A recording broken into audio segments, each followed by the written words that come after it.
안녕하세요. 블록체인 일간지 구독자 여러분들, 김영진입니다. 오늘은 암호화폐 시장이 전반적으로 눌리고 있는 원인과 올 연말까지 암호화폐 시장의 전망이 어떻게 움직일 것이며 우리는 어떤 방법으로 대처해야 할 것인지 정리해 드리겠습니다. 내가 코인 투자를 진행 중이다 혹은 관심이 있다 하시는 분들, 오늘 영상 꼭 집중해서 시청하셔야 할 겁니다. 자, 우리가 남은 2024년 주목해야 할 것은 역시나 미국이죠. 미국의 금리 인하와 미국 대선, 이 두 가지 이슈가 어떻게 전개되느냐에 따라서 비트코인이 폭등을 하냐 못하냐가 달려있고, 결국 비트코인이 올라져야 암호화폐 시장이 살아나기 때문에 다른 알트코인을 보유하고 있는 분들도 미국의 움직임을 예의주시해야 됩니다. 트럼프가 비트코인 컨퍼런스에서 연설을 성공적으로 마치고 비트코인 가격이 6주 만에 최고치를 기록하면서 순간적으로 7만 달러까지 상승했으나, 마치 이를 견제하기도 하듯이 미국 정부에서 사이버 범죄 및 다크웹에서 압수한 비트코인을 매도하려는 움직임이 포착됐습니다. 여기에 엎친 데 덮친 격으로 9월에 기정사실화가 되어있던 금리 인하에 트럼프가 태클을 걸면서 금리 인하를 적극 반대하는 입장을 표명했는데요.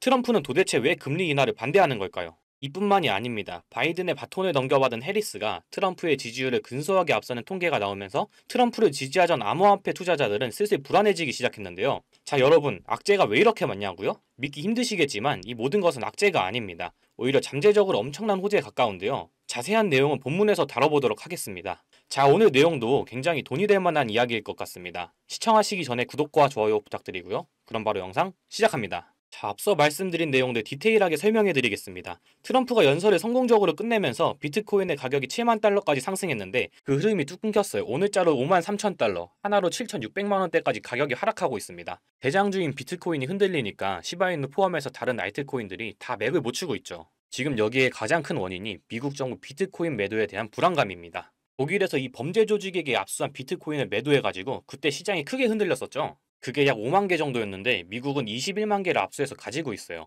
그래서 미국이 이걸 매도해버리는 순간 비트코인 줄줄 흐르는 거 시간 문제거든요. 그래서 트럼프가 연설에서 자기가 당선되면 비트코인 절대 안 팔 거다, 오히려 전략 자산으로 비축할 거다 라고 얘기하면서 큰 환호를 얻고 시장에 극적인 반등까지 나왔지만, 자, 이건 어디까지나 본인이 당선되면이라는 전제였다는 거예요. 연설이 지나고 얼마 지나지 않아서 바로 비트코인을 매각하려는 움직임을 보였다는 건 트럼프에 대한 견제로 해석할 수 있는 겁니다. 전문가들은 9월 금리 인하 확률을 100% 추정하고 있어요. 자, 그런데 도입부에 보여드렸다시피 트럼프가 금리 인하 공개를 반대하는 입장을 내보였거든요. 이 금리 인하를 진행했을 때 비트코인이 무조건 영향을 크게 받는 건데 트럼프가 왜 이걸 반대하느냐? 금리 인하를 진행하면 비트코인뿐만 아니라 지금 현재 미국 시장 경제가 훨씬 더 살아날 거예요.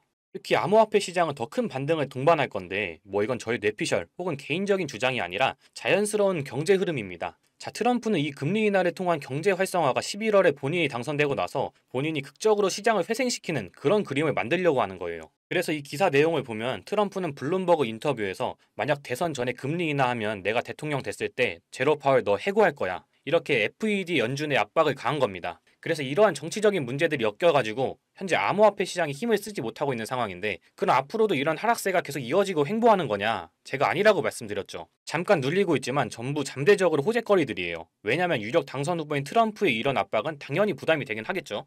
근데 도입부에 보여드렸다시피 해리스의 지지율이 트럼프를 바짝 쫓아오면서 대선 결과가 어떻게 될지 예상하기가 힘든 상황이거든요. 자, 그래서 연준 입장에서는 어떤 결정을 하든 간에 여당과 야당 사이에서 정치적인 부담을 느껴야 합니다. 그래서 여차저차 곤란한 상황이라면 정치적인 문제는 미뤄두고 더 이상 미루기 어려운 문제는 그냥 진행시킬 확률이 높죠.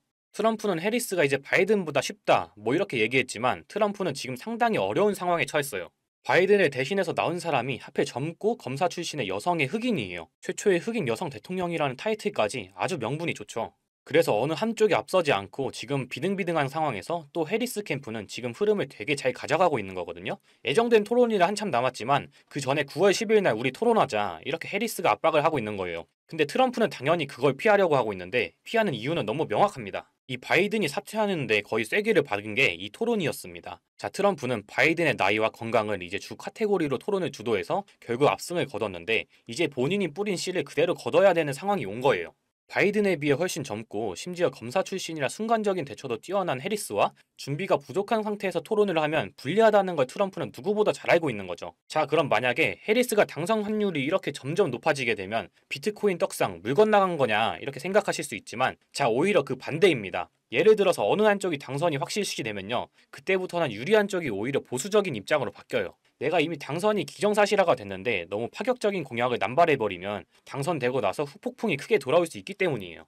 자, 그런데 지금처럼 이렇게 박빙으로 흘러가게 되면 트럼프는 그래도 본인에게 우호적인 암호화폐 투자자들에게 지금보다 더 적극적인 러브콜을 보내게 되겠죠. 그럼 해리스는 가만히 있을까요? 박빙인 상황이면 상황일수록 트럼프를 견제하기 위해 비트코인 암호화폐 시장이 러브콜을 보내게 되겠죠. 자, 그렇게 둘이 치고받고 싸우게 되면 둘 다 뱉은 말이 있으니 어느 정도 책임을 져야 될 거고, 그럼 둘 중에 누가 당선이 되던가에 비트코인은 크게 반등해 줄 것이다. 이해되셨나요? 지금 이 코인 시장을 끌고 가고 있는 게 뭔가요? 기록적으로 자금을 유입시키고 있는 비트코인 현물 ETF입니다. 이 중에서도 블랙록 혼자서만 출시 2달도 안 돼서 100억 달러, 우리 돈으로 거의 14조에 가까운 자금 유입을 만들어냈습니다. ETF 역사상 최단 기간에 시총 100억 달러를 돌파한 상품이 됐는데요. 100억 달러, 이러면 얼마나 큰 금액인지 감이 잘 안 오시죠? 뉴욕 증권거래소에 상장된 ETF 상품들이 3,000개 정도가 된다고 하거든요. 근데 이 중에 자산 규모가 100억 달러가 넘는 종목이 4%밖에 안 됩니다. 평균적으로는 수년에서 길게는 수십 년이 걸리는 건데 블랙록은 이걸 2달 만에 해냅니다. 블랙록 레디핑크 회장이 예전에는 비트코인 욕을 엄청 했었죠. 뭐 돈 세탁을 위한 코인이니 이런 소리들을 했었습니다. 그런데 2022년부터 입장을 완전히 바꿉니다. 스테이블 코인 USDC 아시죠? 이 USDC 발행사인 서클에다가 4억 달러 투자를 발표하고 나서 블랙록의 기관 고객들 중에 비트코인에 관심 있는 투자자들을 조용히 끌어들입니다. 그리고 사모펀드를 하나 만들어서 블랙록 자체 자금으로 비트코인에 투자를 하기 시작했습니다. 올 초에 비트코인 현물 ETF 상품 IBIT를 내놓은 뒤에는 이렇게 말했었죠. 비트코인은 디지털 골드다. 금을 대체할 글로벌 자산이다. 월스트리트의 제일 큰 스피커 중에 하나인 레리 핑크의 이런 발언 때문에 비트코인은 금처럼 완벽하게 제도권 안에 들어온 가치 저장 수단으로 인정을 받고 있습니다. 세계에서 제일 큰 돈을 굴리는 블랙록의 CEO가 이런 말을 하니까 자연스럽게 뉴욕 거래소에 천문학적인 자금들이 유입되고, 그동안 상장사 중에서는 비트코인 보유량으로는 항상 최고를 달리던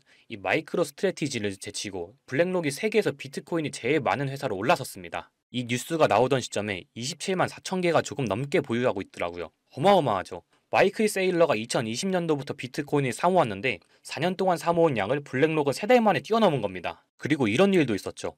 헤데라가 블랙록하고 파트너십을 진행하는 것 같이 트위터에다가 글을 올렸었는데, 그리고 나서 헤데라는 하루 만에 가격이 2배가 넘게 급등을 했습니다. 근데 다음날 블랙록에서 무슨 소리냐, 우리 아무것도 안 한다, 이렇게 파트너십이 아니라고 발표를 했죠. 이 발표를 하자마자 가격이 40% 넘게 폭락을 했습니다. 이걸 단순한 해프닝으로 볼 수도 있겠지만 조금 다르게 생각하면 지금 크립토 시장 주도권이 블랙록한테 완전히 넘어갔다고 볼 수 있는 거겠죠? 그냥 블랙록 이름만 살짝 들려도 이렇게 미친듯이 펌핑이 오는 걸 보면 역시 블랙록은 블랙록이구나, 이런 생각이 들었습니다. 힘의 차이가 확실히 느껴지지 않나요? 자, 그런데 이런 블랙록이 앞으로 주목하고 있는 섹터는 뭘 것 같나요? 블랙록뿐만이 아니고 크립토 시장 전체가 지금 주목하고 있는 분야죠. 많이 들어보셨을 RWA 실물자산 토큰, 이겁니다. 처음 들어보시거나 들어봤는데 뭔지 잘 모르시는 분들을 위해서 설명을 좀 해드리자면, 말 그대로 실물자산, 우리가 갖고 있는 부동산이나 자동차, 그리고 뭐 예술품이나 국채, 주식 등등 이런 현실 세계에 있는 모든 자산들을 블록체인에서 토큰화를 시킨다는 겁니다. 자, 그러면 왜 이런 실물 자산들을 토큰화하려고 하느냐? 결국은 이게 다 돈 때문이거든요. 예를 들어서 진짜 비싼 이런 미술품이 하나 있다고 해봅시다. 이 그림 유명해서 다들 잘 아시죠? 피카소 작품입니다. 이런 거는 이제 돈 있는 사람들만 경매장 같은 데서 모여서 사고 그랬죠. 드라마에서도 많이 나오잖아요. 번호표 들고 경매하는 거. 이런 고가치 자산들의 일부를 블록체인을 활용해서 소유권을 부분적으로 나눌 수 있게 된다는 말입니다. 그러면 자연스럽게 너무 비싸서 접근성이 떨어졌던 이런 고가 물품들을 이거 나도 살 수 있겠다 하는 투자자들이 많아지겠죠. 그러면 어떻게 되겠습니까? 유동성이 그만큼 증가한다는 겁니다. 이해되시죠? 그리고 블록체인으로 이게 관리가 되니까 누구나 다 투명하게 볼 수 있고, 스마트 컨트랙트를 이용하면 중간 과정에서 생기는 비용들도 상당히 줄어들게 될 겁니다. 최근 1년 동안만 해도 미국 토크나 국제시장 규모가 8배가 넘게 성장을 했거든요. 근데 전체 RWA 시장 규모가 16조 달러, 우리 돈으로 계산하면 2경이 훨씬 넘는 시장이 될 거라는 전망이 쏟아지고 있습니다. 상상도 안 되는 금액이죠. 앞으로 이 RWA 시장이 어마어마한 먹거리가 될 거라는 말입니다. 이런 돈을 벌 수 있는 기회를 블랙록이 가만히 보고 있을 수 없겠죠. 지난 2월에 이렇게 블랙록의 기관 고객들을 대상으로 비공개 컨퍼런스 한 거, 이거 제가 여러 번 말씀드려서 다들 잘 아시죠? 정말 보수적인 기관 투자자들을 대상으로 하는 이런 자리에서 전체 포트폴리오에서 비트코인 비중을 28%까지 늘리라고 블랙록이 이렇게 파격적인 발언을 한 게 알려졌고, 겉으로 보기에는 비트코인 현물 ETF 출시를 앞두고 기관 고객들 대상으로 홍보를 하는 것 같은 자리였는데, 자, 이거 제가 최초로 공개합니다. 이 비공개 컨퍼런스 안에서 더 은밀하게 VIP 고객들을 대상으로 하는 또 다른 비공개 모임이 있었습니다. 저한테 저한테 네가 거기 가지도 않았는데 어떻게 하냐? 아직 저를 잘 모르시는 분들은 이런 말씀 하실 수 있다고 생각합니다. 충분히 이해합니다. 저 같아도 못 믿을 것 같거든요. 저를 믿지 못하시는 분들은 그냥 바로 영상 끄시면 됩니다. 제가 어차피 여러분들한테 돈 받고 하는 것도 아니고 개인 투자자분들도 많아지고 코인 시장에 자금이 돌아서 장도 좋아지고 유튜브 구독자도 늘어나길 바래서 영상을 올리는 거기 때문에 그냥 궁금하신 분들만 끝까지 시청을 해주시면 됩니다. 어쨌든 그 컨퍼런스에서 오고 간 내용들을 꼼꼼히 정리해봤는데 비들 아시죠? 이거 블랙록이 얼마 전에 처음으로 출시한 RWA 펀드입니다. 출시되기 한 달도 전에 이 자리에서 벌써 비들이란 이름을 쓰면서 출시를 예고했고 비들이 출시되면 가치 상승이 예상되는 코인들도 브리핑을 하면서 VIP 기관 고객들에게 수요를 조사하는 내용도 오고 갔습니다. 그리고 맛보기일 뿐이다 이런 말도 있었는데요. 출시 일주일 만에 2억 4천만 달러 유입을 시킨 비들이 맛보기라는 겁니다. 자, 블랙록이 정말 공을 들이고 진짜라고 말하고 있는 코인은 바로 이 코인입니다. 블랙록이 선택한 RWA 섹터 대장이 될 코인입니다. 이런 마켓 메이커가 고른 코인들은 사실 뭐 분석도 의미가 없지만 기술적으로 봐도 주봉으로 이렇게 상승 디바이전스가 걸려있고 이렇게 올리고 내린 파동, 비율도 상당히 예쁩니다. 딱 보자마자 아 이거 개미들 털려고 무진장 노력했구나 생각이 바로 들었습니다. 우리들을 이번 부장에서 졸업시켜줄 이 RWA 코인만 잘 잡으신다면 다음 부장에서는 이제 시작도 안 한 이 테마에서 100배? 아니 1000배요? 그건 우습다는 거죠.